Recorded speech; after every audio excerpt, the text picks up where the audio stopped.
भगवान विश्वेश्वर महादेव आदि शिव आदि योगी श्री तीर्थंकर भगवान विश्वेश्वर आदिनाथ स्वामी की पवित्र परंपरा में एक अद्भुत जीव उत्पन्न हुआ जो भगवान वर्धमान महावीर स्वामी के संशरण की ओर बढ़ रहा था।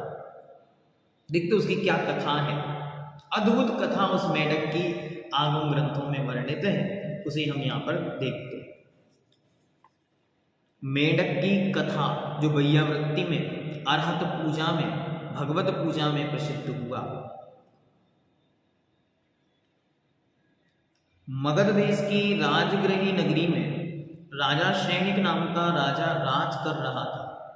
उसी नगरी में सेठ नागदत्त अपनी भावदत्ता के साथ रहता था।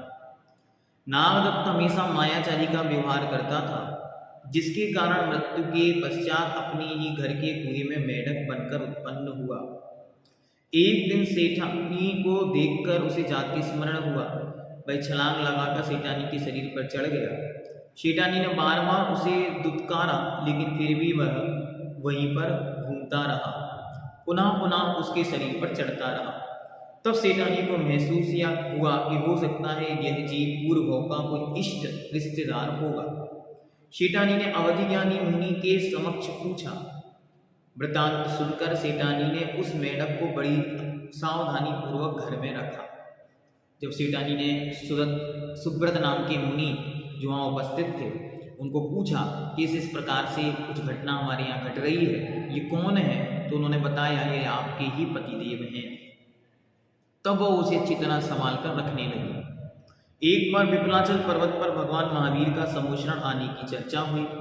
यह बात जानकर राजा सैनिक अपने दल बल के साथ हाथी पर सवार होकर दर्शनार्थ निकल गए। सारे नगरवासी भी बड़ी श्रद्धा के साथ चल रहे थे।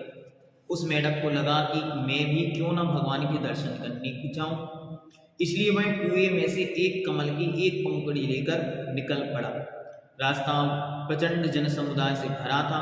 भीड़ में वह हाथी के पैरों के तले को चल गया, मरण को प्राप्त हुआ और तुरंत ही देवगति में पहुंच गया। जहां राजा सैनिक भी सम्मोचन में आने वाले थे, वह उनके पहले सम्मोचन में पहुंचा। उसके मुकुट पर मेढक का चिन्ह था। वह चिन्ह देखकर सैनिक महाराज ने वर्धमान स्वामी को नमस्कार कर गौतम स्वामी से प्रश्न किया कि हे देव के मुकुट पर लगे हुए इस चिन्ह का क्या महत्व है या क्यों इस प्रकार का चिन्ह है।